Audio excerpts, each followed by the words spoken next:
Hello बच्चों, नमस्कार। Good morning. कैसे हैं सभी लोग? उम्मीद करता हूँ बहुत अच्छे होंगे, बेहतर होंगे। तो आज हम अपनी 5वीं क्लास प्रॉफिट एंड लॉस की शुरू करने वाले हैं। और आज की जो क्लास होगी, कल मैंने बोला था कि बहुत इंपॉर्टेंट क्लास होने वाली है, क्योंकि बहुत ही ज़्यादा अच्छे कॉन्सेप्ट के सवाल आज हम करने वाले हैं। ठीक है, तो उम्मीद करता हूँ कि आप इस क्लास को थोड़ा सा सीरियस लेंगे। हालांकि हर क्लास को लेते हैं, बहुत मैच्योर हो गए हैं अब, अगर शुरू में नहीं थे तो अब आप। तो सुप्रभात, गुड मॉर्निंग। तो सही चल रहा है भाई सब? बारिश वगैरह शुरू हो चुकी है, अब तो गर्मी भी खत्म हो गई है। तो अब तो बहाना भी नहीं है आपके पास कि जी गर्मी में पसीने आते हैं, पढ़ाई नहीं होती, ये वो।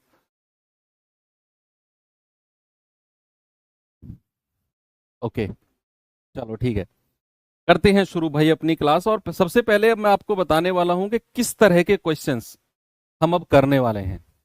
क्या गिवन होगा सवाल में? सवाल में क्या गिवन होगा, ताकि हम पहचाने कि भाई ये, हाँ, वो सवाल है जो सर ने बताया है हमें थोड़ा सा अलग तरीके का।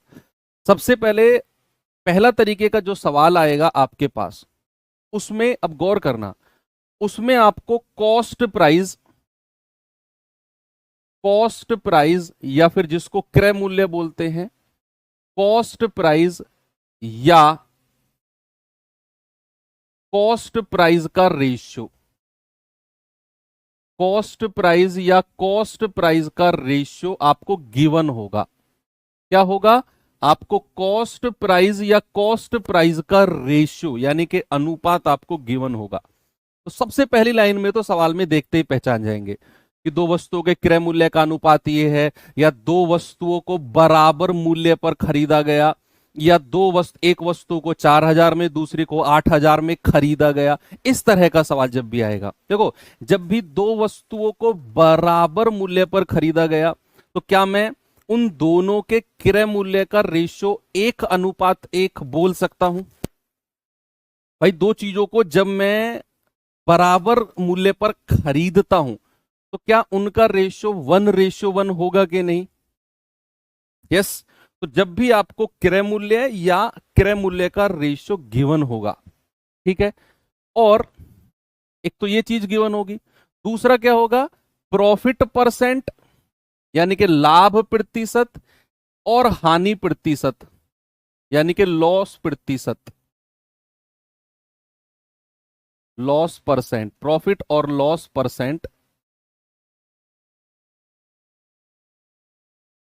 गिवन होंगे, गिवन होंगे। एक तो ये तरीके का सवाल बनता है। पूरे सवाल का निचोड़ दे दिया मैंने आपको। आप कहते हो ना सर कैसे पहचाने कि कौन से मेथड से करना है, तो ये मैंने आपको निचोड़ दे दिया कि आपको सवाल में क्रय मूल्य या फिर क्रय मूल्य का रेशियो गिवन होगा, आपको प्रॉफिट या लॉस परसेंट गिवन होगा, और सेलिंग प्राइस का कोई जिक्र नहीं होगा, विक्रय मूल्य का कोई जिक्र नहीं होगा। विक्रय मूल्य का, विक्रय मूल्य का कोई डेटा, कोई डेटा गिवन नहीं होगा, नहीं होगा। ये सवाल ये कंप्लीट मैंने आपको निचोड़ दे दिया।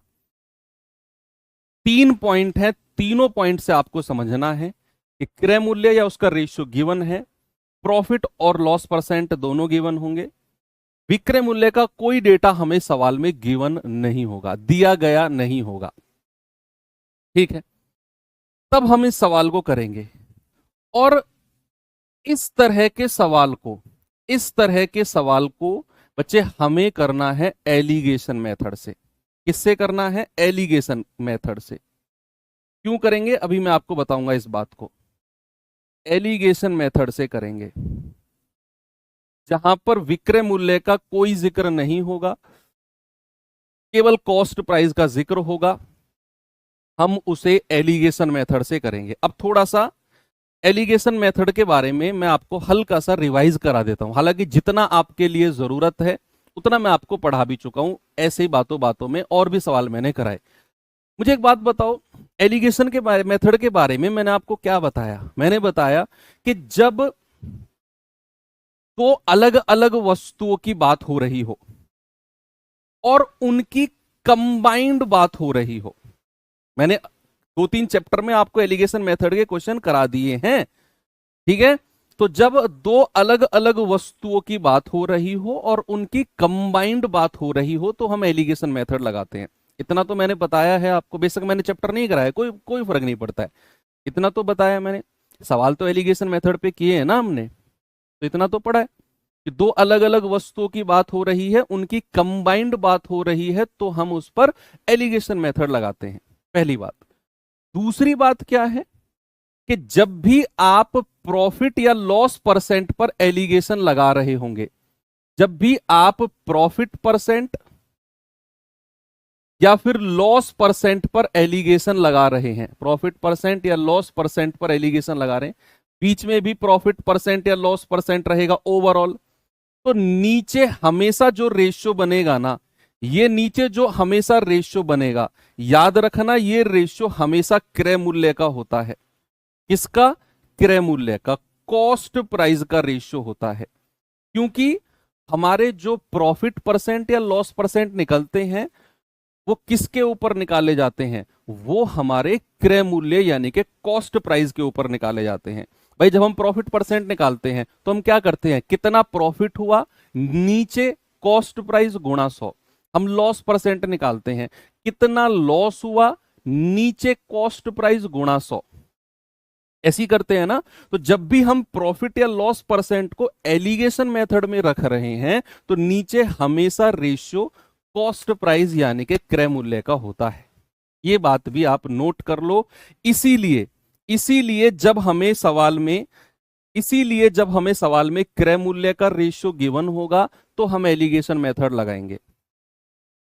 विक्रय मूल्य का कोई डेटा गिवन नहीं है, अभी विक्रय मूल्य के सवाल वाला भी आएगा। अभी फिलहाल जो मैं बात कर रहा हूं, फिलहाल उस पर फोकस करो कि जब विक्रय मूल्य का डेटा गिवन होगा उसकी बात तब करेंगे।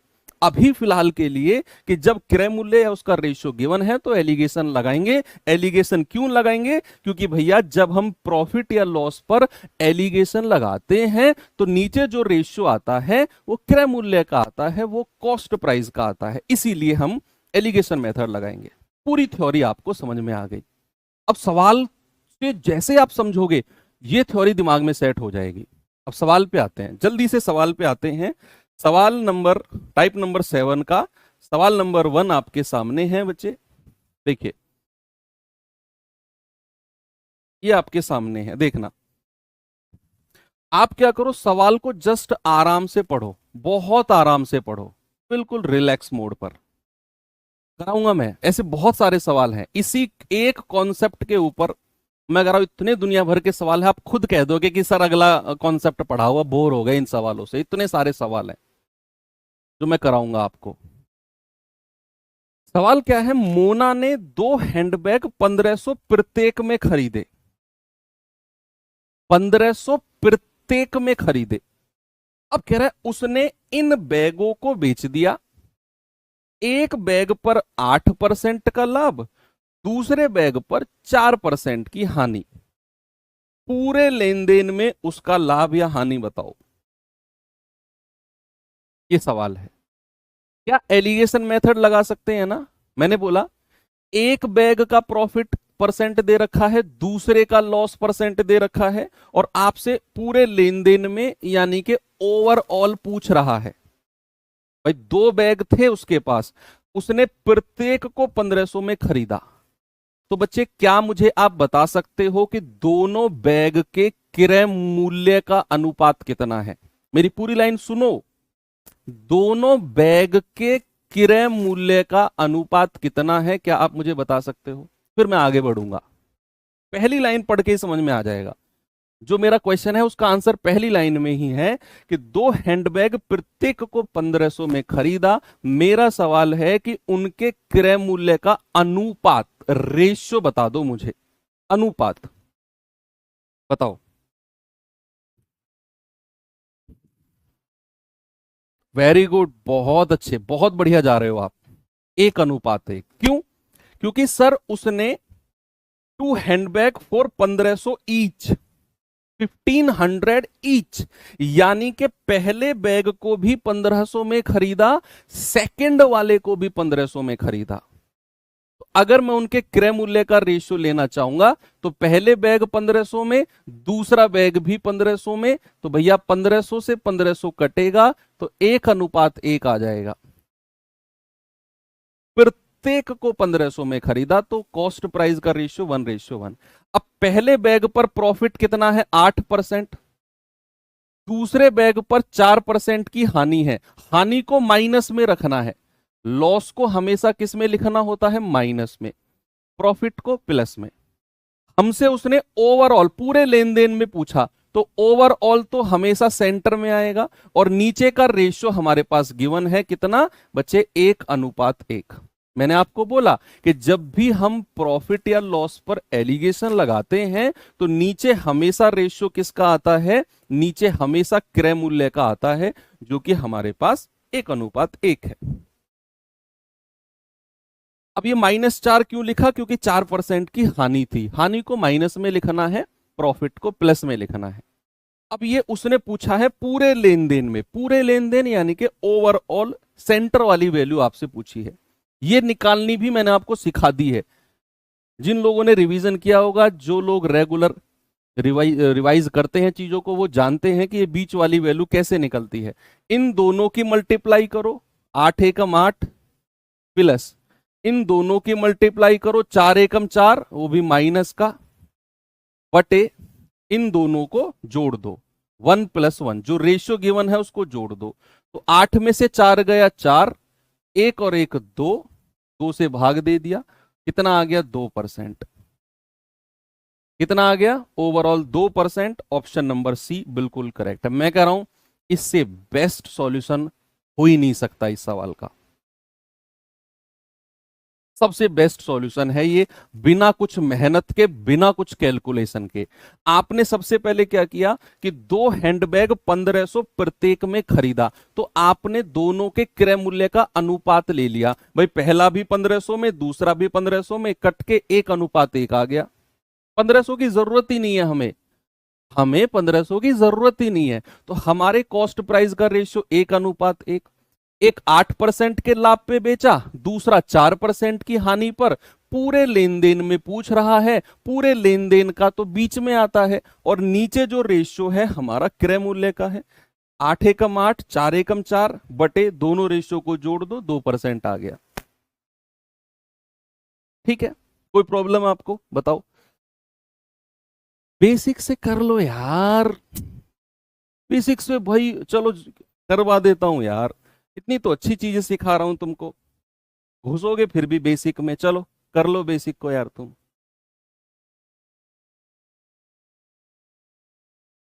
तुम ही लोग हो फिर कहते हो ट्रिक से बताओ जी, जो बेसिक से कह रहे हो। भाई पहले बैग को 1500 में खरीदा, दूसरे बैग को भी 1500 में खरीदा। कह रहा है पहला बैग 8% के लाभ पर बेचा, तो इसका 8% निकालना। इसका प्रॉफिट कितना है? 8%, तो 8/100, 1500 का, तो ये कितना आ जाएगा? 15×8 = 120, यानी कि पहले बैग पर 120 का प्रॉफिट है। कह रहा है दूसरे बैग पर 4% की हानि, तो इस पर 4% का लॉस निकालना जरा, 1500, ये आ जाएगा 60, यानी कि दूसरे बैग पर 60 रुपए का नुकसान हो गया। अगर मैं आपसे कहूं कि जरा मुझे ओवरऑल बताना, अगर मैं आपसे कहूं कि मुझे ओवरऑल बताना, भाई आपने एक बैग पर 120 रुपए कमाए, दूसरे पर 60 रुपए का नुकसान हो गया, तो ओवरऑल तो 120 माइनस का 60, यानी कि ओवरऑल तो 60 रुपए ही कमा पाए। भाई ऐसा सोचो, आप दुकानदार हो, आप 2 बैग बेचते हो, एक बैग पर 120 रुपए कमाए, दूसरे पर 60 रुपए का नुकसान हो गया। अगर मैं ओवरऑल पूछूंगा तो आप कहेंगे सर 120 माइनस का 60, केवल 60 रुपए ही कमा पाया हूं सर। और ओवरऑल प्रॉफिट या परसेंटेज बताना है, तो 60 बटे एक बैग 1500, दोनों बैग कितने में है? ओवरऑल के लिए तो दोनों बैग को जोड़ना पड़ेगा ना, 1500 और 1500, 3000 गुणा 100, 2 जीरो से 2 जीरो गया, 1 जीरो, 3 दूनी 6, कितना आ गया? 2%। ओवरऑल प्रॉफिट या लॉस कितना आ गया? 2%। ये रहा तुम्हारा बेसिक यार।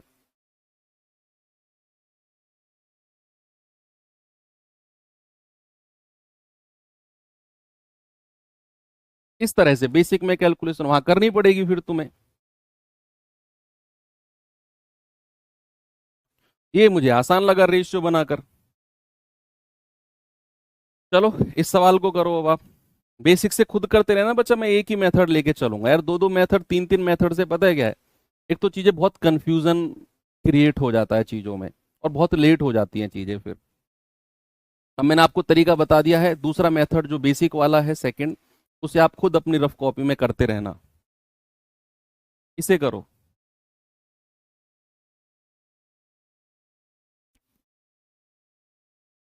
कह रहा है दो वस्तु जिनमें प्रत्येक का क्रय मूल्य, अब प्रत्येक का क्रय मूल्य यानी कि रेशियो बना लेना, 2500 है।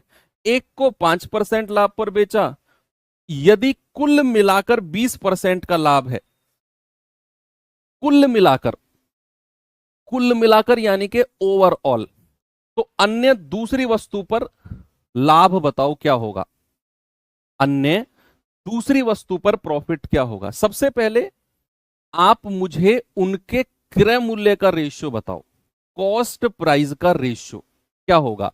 आपने पहली लाइन पढ़ी कि दो वस्तु जिनमें प्रत्येक का क्रय मूल्य 2500 है, पहली का भी कॉस्ट प्राइस 2500, दूसरे का भी कॉस्ट प्राइस 2500। तो अगर मैं क्रय मूल्य का अनुपात आपसे पूछूंगा तो आप तो बड़े खुश होके कह दोगे कि सर ये तो 1:1 आ गया कॉस्ट प्राइस का रेशियो। अब कह रहा है एक को तो उसने 5% लाभ पर बेचा, दूसरे का पूछा है और कह रहा है कुल मिलाकर 20% का लाभ।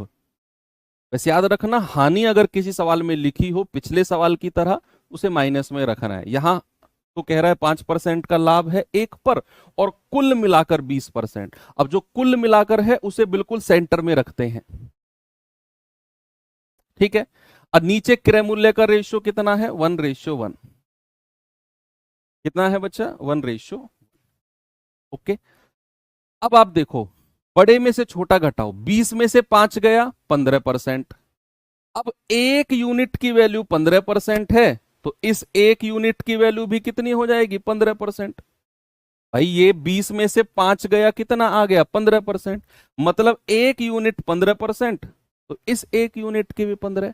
और एलिगेशन मेथड तो अपना रूल में चिल्ला चिल्ला कर बोलता है कि भैया बीच वाली वैल्यू से एक तो छोटी होगी तो दूसरी वाली बड़ी होगी। तो ये 20 में ये वाला 15 जोड़ दो, तो 20 और 15 कितना हो गया, 35। ये आपका आंसर आ गया कि दूसरी वस्तु को 35% के प्रॉफिट पर बेचा है। ठीक है, 20 से एक छोटी है तो दूसरी बड़ी होगी, और बड़ी होगी मतलब 20 में हमें 15 को जोड़ना होगा, तो 20 और 15 कितना हो गया, 35।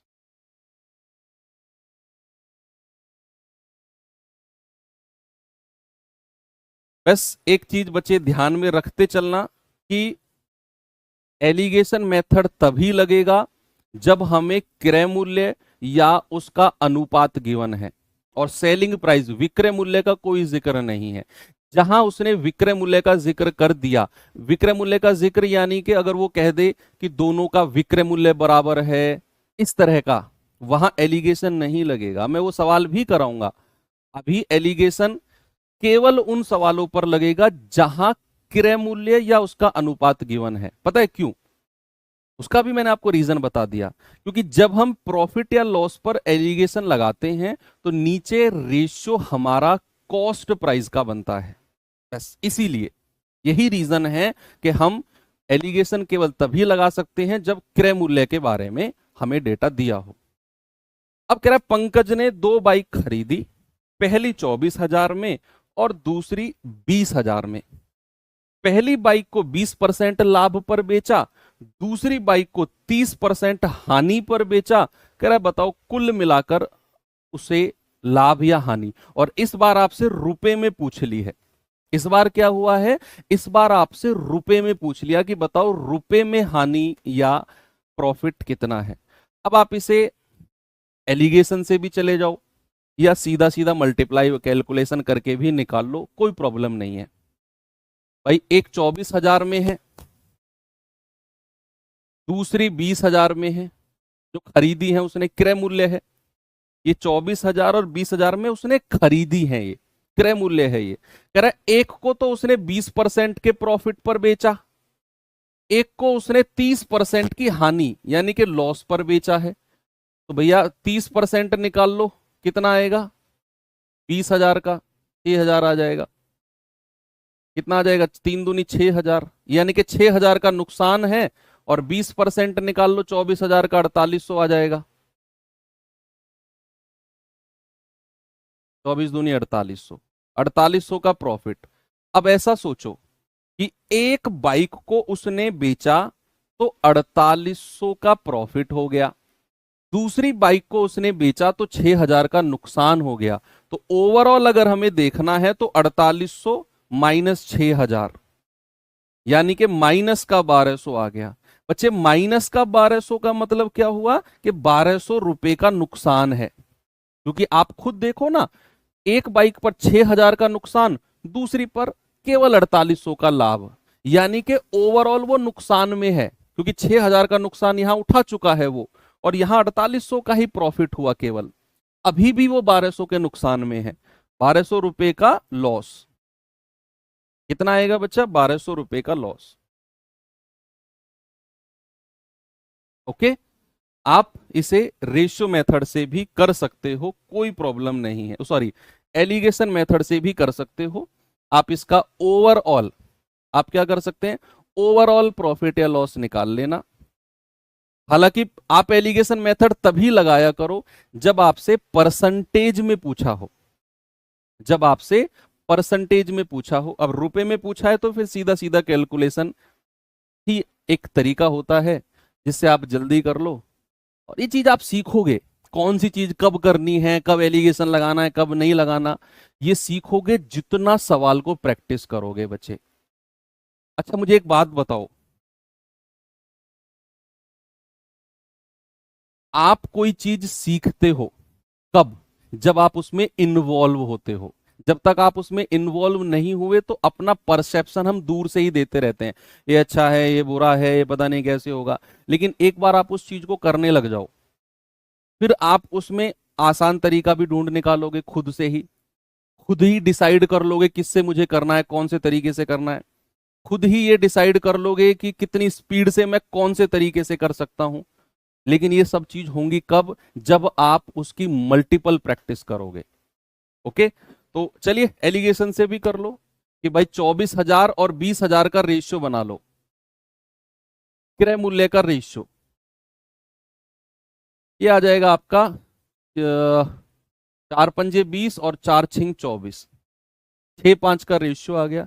एक बाइक पर 20% का प्रॉफिट, दूसरी पर 30% का नुकसान है, तो माइनस का 30।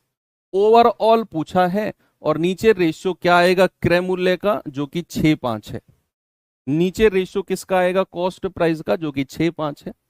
आप गुणा करेंगे 20 6 120, 3 पंजे 15 माइनस का 150, है ना भैया, क्योंकि ये माइनस का साइन है, बटे इन दोनों को जोड़ोगे 6 और 5 11। क्या जोड़ेंगे? 6 और 5 11।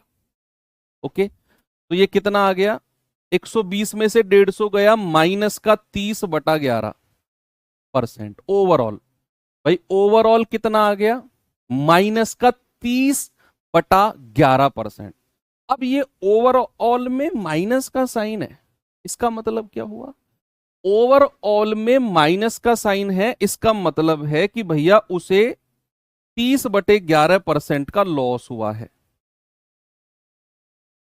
ये माइनस का साइन इसी बात को दर्शाता है कि 120 में से 150 गया तो माइनस का 30 आया, बटा 11। 11 कहां से आया? इन दोनों को जोड़कर, 6 और 5 11। माइनस का 30 है तो मतलब 30/11 का लॉस ओवरऑल। ओवरऑल के लिए दोनों का क्रय मूल्य जोड़ेंगे, 24,000 और 20,000 कितना हो गया? 44,000। और उसका निकाल दो कितना? 30/11%। 30/11% को हटाया, बटा 11 चौकू 44 और 4 तिया 1200। तो तो कितना आ गया, 1200 रुपए का नुकसान, ऑप्शन नंबर बी। ठीक है, ये आपका एलिगेशन मेथड। इसीलिए मैंने कहा कि जब भी वो परसेंट में पूछेगा तो एलिगेशन लगा दो, और जब भी वो रुपए वगैरह में पूछेगा तो सीधा सीधा भी आप कैलकुलेट करके निकालोगे, तो फिर आपको वही चीज आसान लगेगी। चलो आगे बढ़ते हैं।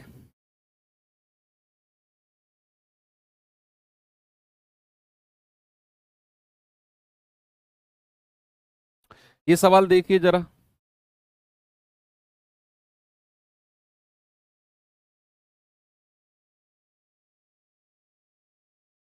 कह रहा है कि एक आदमी ने, मैंने कल ही आपको बोला था बच्चे, आज की क्लास अच्छी लेवल की क्लास होने वाली है, तो अगर आपको थोड़ी बहुत परेशानी आ रही है तो आप इस क्लास को दोबारा देख लेना, क्योंकि आज की क्लास के जो क्वेश्चन है ना, वो अच्छे लेवल के हैं और वो ट्रेंडिंग क्वेश्चन है। वो एसएससी बोल दो या फिर किसी भी स्टेट एग्जाम की बात कर लो, भाई वो सवाल, ये आज की क्लास के सवाल पूछे जाते हैं। मैंने कल इस लास्ट में बोला भी था कि जब आप एग्जाम दे के आओगे तो आप बोलोगे कि सर उस क्लास से क्वेश्चन जरूर आया था। आज की क्लास से 100% क्वेश्चन बनेगा आपके एग्जाम में, प्रॉफिट लॉस से, मेरा ये इंट्यूजन बोलता है। इसीलिए आज की क्लास गौर से पढ़ो, 10-20% कमी रह जाए दोबारा देख लेना। एक आदमी ने 80,000 में एक घोड़ा और एक गाड़ी खरीदी, टोटल 80,000 में, टोटल 80,000 में एक घोड़ा और एक गाड़ी खरीदी। उसने घोड़े को 10% लाभ पर बेचा, गाड़ी को 5% हानि पर बेचा, और पूरे लेन देन में 1% का लाभ हुआ। कह रहा है बताओ घोड़े का लागत मूल्य क्या है। एलिगेशन मेथड से बेस्ट इस सवाल का कोई मेथड ही नहीं है, क्योंकि आपको घोड़े का परसेंट दे रखा है, गाड़ी का परसेंट दे रखा है, ओवरऑल परसेंट दे रखा है। आप नीचे रेशियो बहुत स्पीड से निकालो, और जो रेशियो आएगा भैया टोटल 80,000 में बांट देना उसे, क्योंकि टोटल 80,000 में उसने घोड़ा और गाड़ी को खरीदा है। और मैंने आपको बोला कि जब भी क्रय मूल्य या उसका अनुपात गिवन होगा, परसेंट प्रॉफिट या लॉस दिए होंगे, विक्रय मूल्य का कोई जिक्र नहीं होगा, एलिगेशन मेथड लगाएंगे।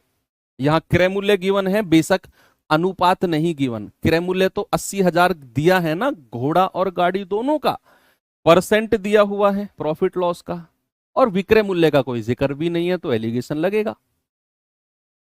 अब आप देखो कि भैया यहां पर हॉर्स और कैरेज, हॉर्स को कितने परसेंट लाभ पर, 10% पर, कैरेज यानी कि गाड़ी को 5% का नुकसान, माइनस का 5%।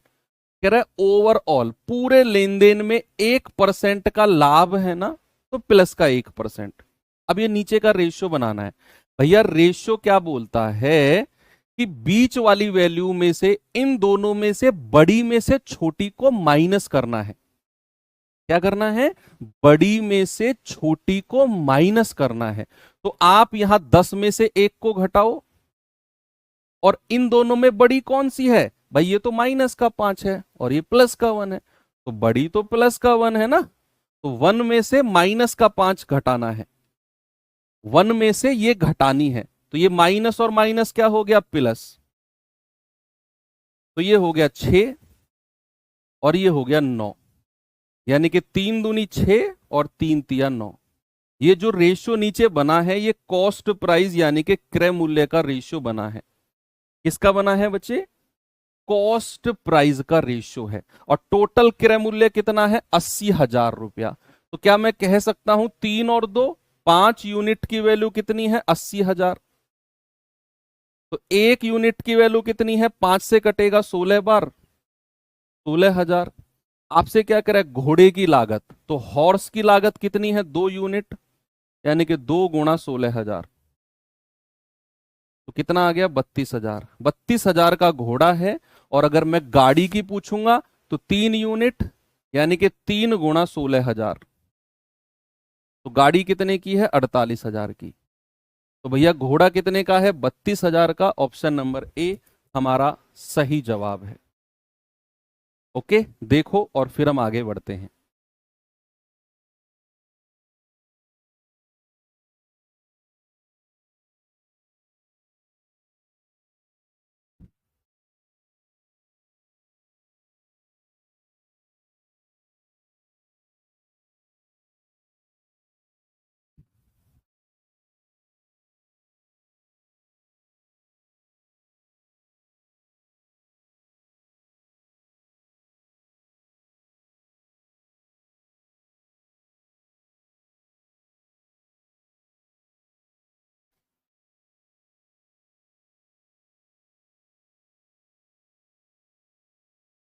चले आगे।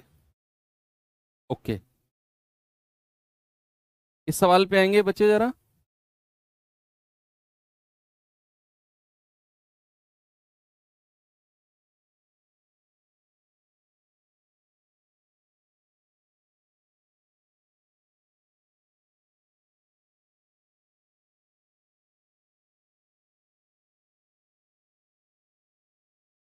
बोलो भाई, बोलो बोलो बोलो।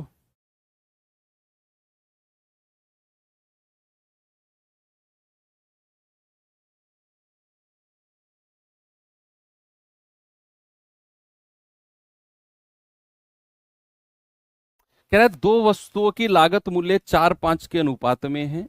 इन वस्तुओं को बेचते समय दुकानदार को एक वस्तु पर 10% का लाभ, दूसरी वस्तु पर 20% का लाभ होता है, और बिक्री मूल्य में अंतर। अच्छा, ये सवाल बिक्री मूल्य वाला आ गया। ओके, बिक्री मूल्य में अंतर 480। फिर इसको हम स्किप करते हैं, क्योंकि हमें तो कंडीशन वो देखनी है कि क्रय मूल्य या उसका अनुपात गिवन है, परसेंटेज प्रॉफिट गिवन है, और विक्रय मूल्य का कोई जिक्र नहीं है। लेकिन इस सवाल में तो विक्रय मूल्य का जिक्र हो गया। इस सवाल में विक्रय मूल्य का जिक्र हो गया, तो फिर हम थोड़ी देर के लिए, ज्यादा नहीं, थोड़ी देर के लिए मैं इस सवाल को स्किप करता हूं, इस सवाल पे आ जाता हूं। अभी मैं आऊंगा, क्योंकि जो सेलिंग प्राइस है उनके क्वेश्चन में एक साथ कराऊंगा आपको, इसीलिए मैंने उसको स्किप किया। अभी फिलहाल आप एलिगेशन मेथड वालों पे ही रहो, कि अलग अलग एलिगेशन मेथड वाले कैसे होते हैं सवाल। एक आदमी ने 20% के कुल लाभ पर 2 साइकिल बेची। ओवरऑल कुल लाभ कितना है 20% का। कह रहा है प्रत्येक को 3500 में खरीदा था। प्रत्येक को 3500 में खरीदा था, यानी कि उनका क्रय मूल्य का रेशियो आ जाएगा। कह रहा है 5% के लाभ पर पहले व्यक्ति ने बेचा, तो दूसरे वाले ने कितने परसेंट के लाभ पर बेचा होगा। भाई दोनों के क्रय मूल्य का रेशियो कितना है, पहले का भी 3500, दूसरे का भी 3500, तो इनका रेशियो कितना आ जाएगा, 1:1। कितना आ जाएगा बच्चा, 1:1। ठीक है। अब कह रहा है कि पहले वाले ने 5% के लाभ पर बेचा, दूसरे वाले का परसेंटेज प्रॉफिट पूछा है, और पहली लाइन में लिखा है कि 20% का ओवरऑल प्रॉफिट है। क्या है, 20% का ओवरऑल प्रॉफिट है। और नीचे जो रेशियो बनेगा वो कॉस्ट प्राइस का बचा क्रय मूल्य का रेशियो बनेगा। अब आप क्या करो, 20 में से 5 घटाओगे तो 15, 1 यूनिट की वैल्यू 15, तो 1 यूनिट की वैल्यू भी 15%। अब एक तो छोटा है तो दूसरा क्या होगा, बड़ा होगा, तो 20 + 15 हो जाएगा, यानी कि 35%। कितना होगा, 35%। Option number B. एक और सवाल देखो।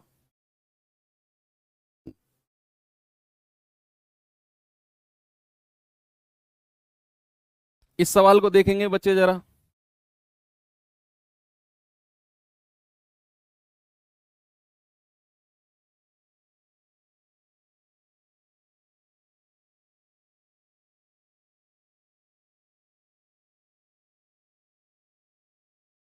इसे देखो भाई जरा, क्या करेंगे।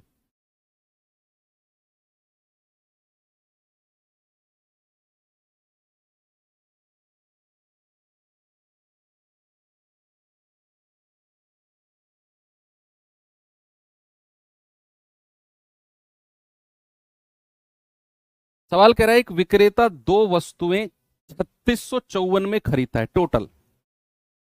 यदि वह 20% लाभ पर बेचता है, दूसरी वस्तु 25% की हानि पर बेचता है, पूरे सौदे पर ना तो कोई प्रॉफिट हुआ ना लॉस हुआ। देखो, जब नो प्रॉफिट और नो लॉस की कंडीशन होती है ना, no profit and no loss, तो उसको हम 0% रखते हैं। 0%। भाई 0% का मतलब क्या है, कि ना तो आप नेगेटिव में गए ना आप पॉजिटिव में गए, 0% यानी कि नो प्रॉफिट नो लॉस।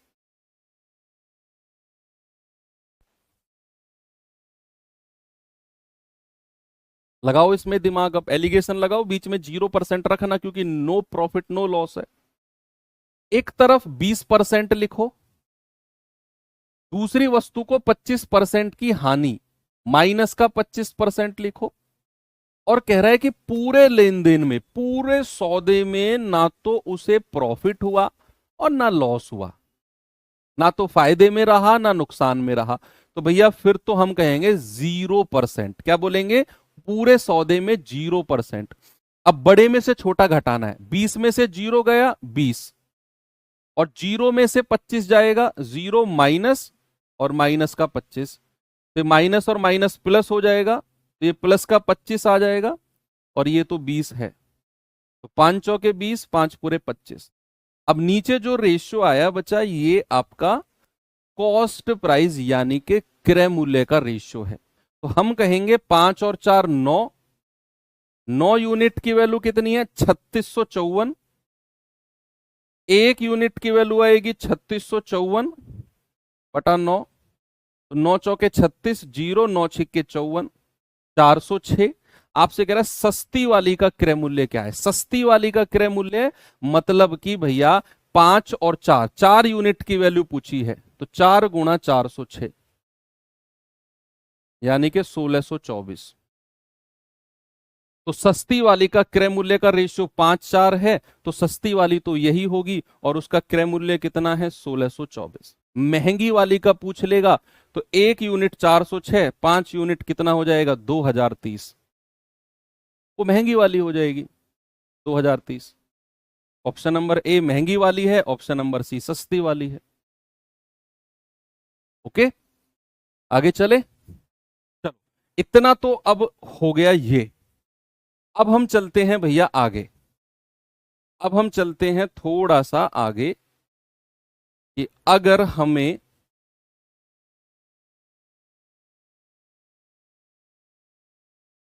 विक्रय मूल्य का भी डेटा गिवन हो तो हम एलिगेशन मेथड नहीं लगाएंगे।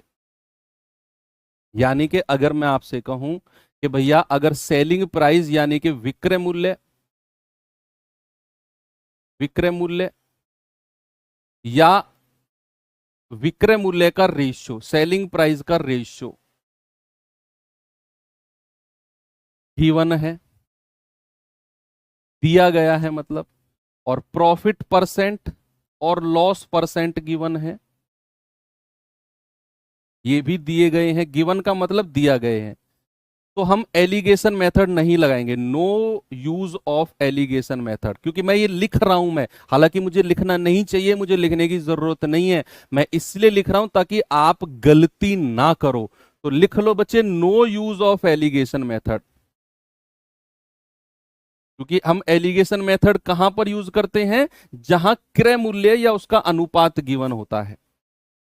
जब भी हमें विक्रय मूल्य या उसका अनुपात गिवन होगा, प्रॉफिट या लॉस परसेंट गिवन होगा, तो हम एलिगेशन मेथड का यूज नहीं करेंगे। क्योंकि जब हम प्रॉफिट या लॉस परसेंट पे एलिगेशन लगाते हैं तो नीचे कॉस्ट प्राइस का रेशियो गिवन होता है, क्रय मूल्य का रेशियो गिवन होता है। इसीलिए यहां जब भी विक्रय मूल्य है उसका रेशियो गिवन होगा तो हम एलिगेशन मेथड यूज नहीं करेंगे। जो ये क्वेश्चंस मैं करा रहा हूं, ये ऐसे सवाल हैं जो दिखने में सारे सवाल सेम लगते हैं, और मैं कह रहा हूं 90% बच्चा गलती करता है इसमें, क्योंकि वो कंफ्यूज हो जाता है, वो सब में एक ही मेथड लगा देता है। इसीलिए मैं डिफरेंशिएट कर करके आपको पढ़ा रहा हूं। पहले मैंने एलिगेशन मेथड के आपको पढ़ा दिए सारे, कौन कौन से क्वेश्चन एलिगेशन मेथड पे हो सकते हैं। अब मैं उनको पढ़ाऊंगा कि कौन से क्वेश्चन एलिगेशन पे नहीं हो सकते, और अगर नहीं हो सकते तो फिर किस मेथड से होंगे। तो कौन से क्वेश्चन एलिगेशन से नहीं हो सकते? जिनमें विक्रय मूल्य या उसका रेशियो गिवन है, उन्हें हम एलिगेशन से नहीं कर सकते हैं। बस ये ध्यान रखना। अब मैं सवाल पे आता हूं।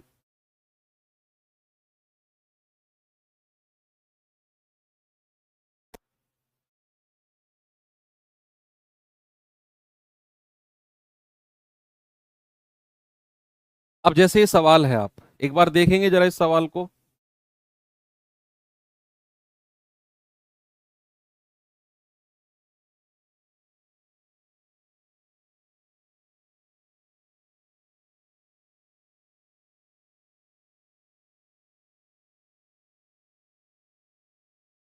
ये देखो, पढ़ो बस सवाल को।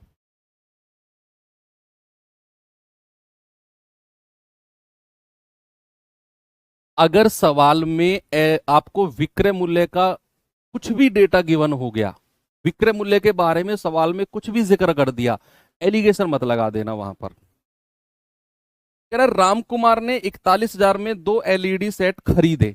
ओके, कॉस्ट प्राइस गिवन है, दैट्स ओके। 41,000 में 2 एलईडी खरीदे हैं, प्रत्येक में नहीं, टोटल 41,000 में, टोटल 41,000 में 2 एलईडी खरीदे हैं उसने।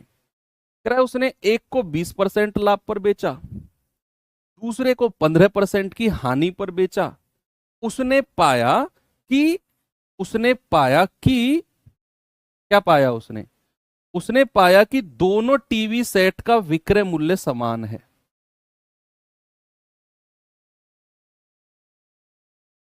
ये लाइन पे बड़ा गौर करना।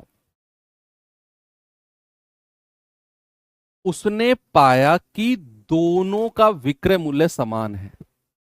अब यहां हम एलिगेशन मेथड नहीं यूज कर सकते, हम कर ही नहीं पाएंगे। कर नहीं सकते का मतलब है कि हम कर ही नहीं पाएंगे एलिगेशन, क्योंकि हमें ओवरऑल के बारे में कोई जिक्र नहीं है कि ओवरऑल कितने % प्रॉफिट या लॉस है।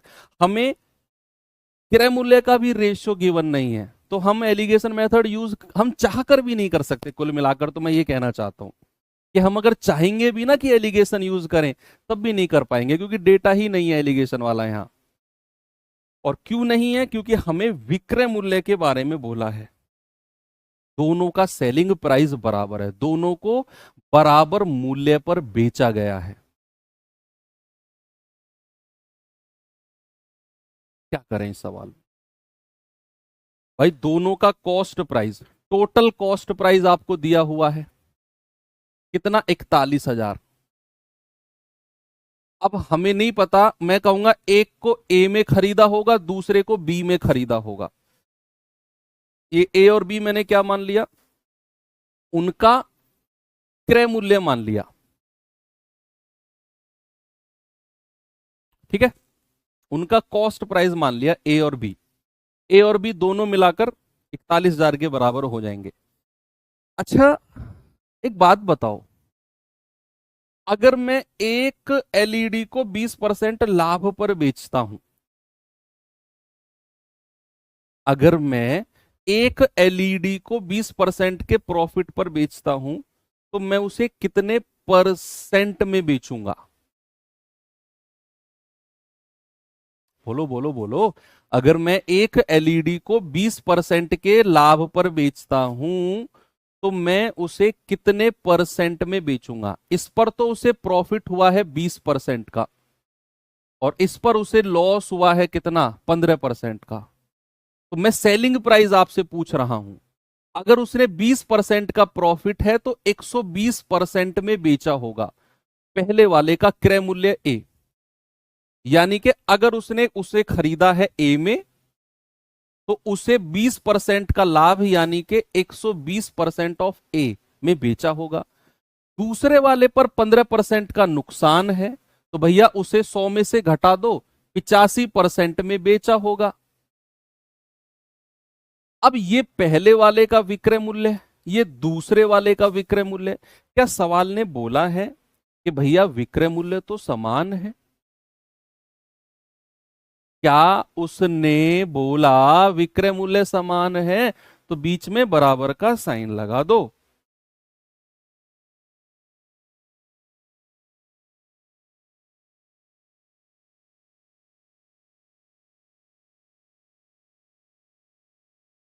क्योंकि विक्रय मूल्य बराबर है भैया, एसपी बराबर है, सेलिंग प्राइस क्या है? सेलिंग प्राइस बराबर है, सेलिंग प्राइस बराबर है, विक्रय मूल्य समान है। तो मैंने बीच में बराबर का साइन लगाकर ए और बी का अनुपात निकालूंगा और 41,000 को बांट दूंगा उसके बीच में, ठीक है। तो आप कहेंगे सर परसेंटेज से परसेंटेज गया, 5 से जाएगा 24 बार, 5 से जाएगा 17 बार। तो ए और बी का अनुपात क्या आ गया?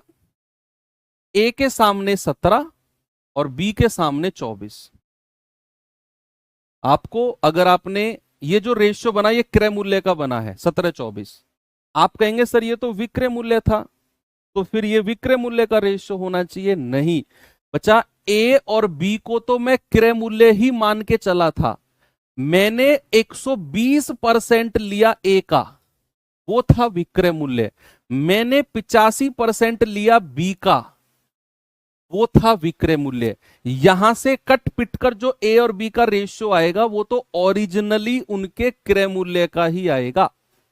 ए और बी तो क्रय मूल्य ही हैं, विक्रय मूल्य तो 120% ऑफ ए और 85% ऑफ बी है। अगर आप ए और बी का रेशियो निकाल रहे हो तो आप उनके कॉस्ट प्राइस का ही रेशियो निकाल रहे हो। तो यहां पर आपने क्या बोला, 17 और 24 उनके क्रय मूल्य का रेशियो आ गया बस। तो आप कहेंगे कि सर 17 और 24 41 यूनिट का मतलब कितना, 41,000। एक यूनिट का मतलब 1,000, तो 17 का मतलब आएगा 17,000 और 24 का मतलब आएगा 24,000। तो क्या बोला उसने, कह रहा कुल मिलाकर उसे लॉस या प्रॉफिट। हाँ देखो, कई बार क्या होता है, सवाल में इतना ही पूछता है कि उनका क्रय मूल्य क्या है, कई बार आपसे इतना ही पूछेगा। लेकिन कई बार आपसे सवाल में थोड़ा सा आगे पूछ लेगा कि भैया उन्हें ओवरऑल प्रॉफिट या लॉस कितना है, उन्हें ओवरऑल प्रॉफिट या लॉस। तो ये भी हमें निकालना है कि ओवरऑल प्रॉफिट या लॉस। आपने क्रय मूल्य निकाल दिया 17,000 और 24,000, 17,000 और 24,000। अब कह रहा है एक को 20% लाभ, तो इसका 20% निकाल दो 17,000 का। दूसरे को 15% का लॉस, तो इसका 15% निकाल दो 24,000 का। तो कितना आएगा ये, 17 दूनी 34, यानी कि 3400 रुपए का तो प्रॉफिट हो गया और लॉस कितने का है, 3600 रुपए का लॉस है। तो 3400 में से 3600 जाएगा, तो ओवरऑल मैं कहूंगा 200 रुपए का लॉस है। भाई आप 3600 का नुकसान कर रहे हो, 3400 का फायदा कर रहे हो, तो ओवरऑल क्या है, ओवरऑल 200 रुपए का नुकसान होगा। Option number B. अब इस सवाल को मैं दोबारा से समझाता हूं, ये बहुत अच्छे दर्जे, अव्वल दर्जे का महंगा वाला सवाल है, बहुत अव्वल दर्जे का महंगा वाला। अब प्लीज कमेंट वमेंट मत करो, मैं फिर से एक एक पॉइंट को दोबारा रिपीट करता हूं। जो लोग टाइप कर रहे हैं रुक जाओ, रुक जाओ, थम जाओ, मैं कर रहा हूं रिपीट इसे दोबारा से। सवाल ने क्या बोला कि राम कुमार ने 41,000 में 2 टीवी खरीदे, टोटल 41,000 में 2 टीवी उसने खरीदे। कह रहा है अब वो बेचने गया, दोनों टीवी को बेचने गया, एक पर उसे 20% का लाभ हुआ, दूसरे पर 15% का नुकसान हुआ, दूसरे पर 15% का नुकसान हुआ। अब कह रहा है कि उसने पाया कि दोनों का सेलिंग प्राइस बराबर है, दोनों का विक्रय मूल्य समान है। तो मैंने क्या बोला, मैंने कहा चलो ठीक है 41,000 को ए और बी में बांट दो उनके क्रय मूल्य में, कॉस्ट प्राइस में। अब अगर एक पर 20% का लाभ हुआ तो 120% में बेचा होगा, दूसरे पर 15% की हानि हुई तो 85% में बेचा होगा। और चूंकि उसने बोला कि विक्रय मूल्य बराबर है, तो भैया मैंने बराबर का साइन लगा दिया, काटा पीटी करके ए और बी का रेशियो ले आए 17-24। अब जो ए और बी का रेशियो है ये उनके कॉस्ट प्राइस क्रय मूल्य का रेशियो है, ठीक है 17-24। तो मैंने 17 और 24 41 का मतलब 41,000, एक का मतलब 1,000, यानी कि 17,000 और 24,000 मैंने क्रय मूल्य निकाल दिया। अब 95% क्वेश्चन में 95% सवालों में आपको यहीं पर रोक देगा, वो क्रय मूल्य ही पूछेगा। 5% सवालों में वो आगे चलेगा कि भाई ओवरऑल प्रॉफिट या लॉस। तो हम क्या करेंगे, 17,000 का 20% लाभ निकालेंगे, 3400 आ गया, और 24,000 का 15% हानि निकालेंगे, 3600 आ गया। अब भैया 3600 का तो नुकसान है, 3400 का फायदा, तो ओवरऑल तो नुकसान हो गया क्योंकि नुकसान ज्यादा है 3600 का। लाभ कम है 3400 का, तो ओवरऑल 3600 में से 3400 घटाओगे तो 200 रुपए का लॉस है। ऑप्शन नंबर बी क्या है, लॉस। ठीक है भैया, चलो आगे चले। अच्छा सवाल है, इस पर टिक लगाना अच्छे सवाल पर। इस सवाल को देखिए, सेम क्वेश्चन है, सेम क्वेश्चन है बच्चे।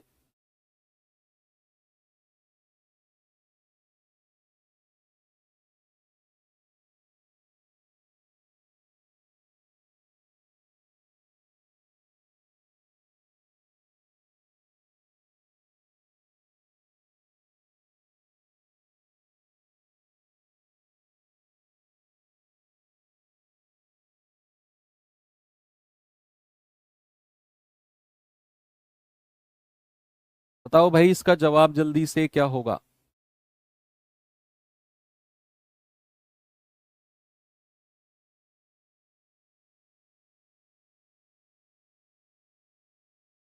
इसमें सीपी का रेशियो बनाकर एलिगेशन कैसे बनाओगे, सीपी का रेशियो बताओ कैसे बनाओगे। 41,000 दोनों का दिया हुआ है, कैसे तोड़ोगे 41,000 को बताओ। कह रहा है, एक विक्रेता ने 490 में दो वस्तुएं खरीदी टोटल। उसने एक को 20% का हानि पर बेचा, दूसरे को 16% लाभ पर बेचा, और दोनों वस्तुओं का विक्रय मूल्य समान है। क्या है, दोनों का सेलिंग प्राइस इक्वल है। अब कह रहा है बताओ जो 20% की हानि पर बेची है उसका क्रय मूल्य क्या है। मैंने बोला ना कि ज्यादातर सवालों में आपसे क्रय मूल्य ही पूछेगा, तो पिछला सवाल आ ही गया जिसमें उसने आगे बढ़ गया। एनीवे भाई, आप मुझे बताओ 490 में दोनों वस्तुएं खरीदी हैं, ये क्या है, टोटल सीपी। क्या है, टोटल सीपी है। अब मैं कह देता हूं ए और बी, क्या बोल देता हूं, उनका क्रय मूल्य ए और बी है। अब कह रहा है पहली पर तो उसे 20% का लॉस हुआ, 20%। दूसरे पर उसे 16% का प्रॉफिट हुआ है कि नहीं। तो भैया सेलिंग प्राइस कितना होगा, 20% का लॉस यानी कि 80%, 16% का प्रॉफिट यानी कि 116%, और दोनों को बराबर कर दो। क्या करेंगे बच्चे, दोनों को इक्वल कर दो। अब आप कहोगे परसेंटेज से परसेंटेज गया, 4 से जाएगा 20 बार और 4 से जाएगा 29 बार। तो ए और बी का अनुपात कितना आ गया, ए के सामने 29, बी के सामने 20, और ये रेशियो इनके क्रय मूल्य यानी कि कॉस्ट प्राइस का आपने निकाल दिया। अब सवाल ने बोला कि भैया टोटल तो 490 है, तो 29 और 20 49 यूनिट का मतलब 490, एक यूनिट का मतलब पूरा 10 बार जाएगा, तो 29 का मतलब 290 और 20 का मतलब 200। तो उसने क्या बोला, जो वस्तु 20% हानि पर बेची, तो 20% हानि वाली तो ये थी यानी कि ए, तो ए की वैल्यू कितनी है 290, और यही मेरा आंसर है। तो जो वस्तु 20% हानि पर बेची वो 290 की है। बस मैं कह रहा हूं ज्यादातर सवालों में आपको क्रय मूल्य तक ही लेकर आएगा, ज्यादा परेशान नहीं करेगा वो। पिछला क्वेश्चन तो थोड़ा सा बन गया बस। चलिए आगे बढ़ते हैं फिर। टाइम हो गया क्या, हाँ यार ये टाइप मुझे खत्म करना था आज। चलो कोई नहीं, कल कंप्लीट कर लेंगे और कल आगे बढ़ जाएंगे। ये फिर मैं आज आपको होमवर्क दे देता हूं, ये कर लेना आप। ओके, हिंट दूं इसमें, आर मान लेना, 4R और 5R मान लेना, क्योंकि आर की वैल्यू निकालोगे तभी आप टोटल 5 और 4 9 की वैल्यू निकालोगे। हालांकि इसका आंसर 2700 है। आप इसको डिविजिबिलिटी रूल से देखो, कुल क्रय मूल्य टोटल कॉस्ट प्राइस, और टोटल कॉस्ट प्राइस तो 5 और 4 9 है, तो 9 का मल्टीपल देख लो, ना तो ये है ना ये है ना ये है, एक ही ऑप्शन है जो 9 से कट रहा है। फिर भी इसे कल देखेंगे। चलो ठीक है, फिर मिलते हैं कल। थैंक यू, बाय बाय, जय हिंद।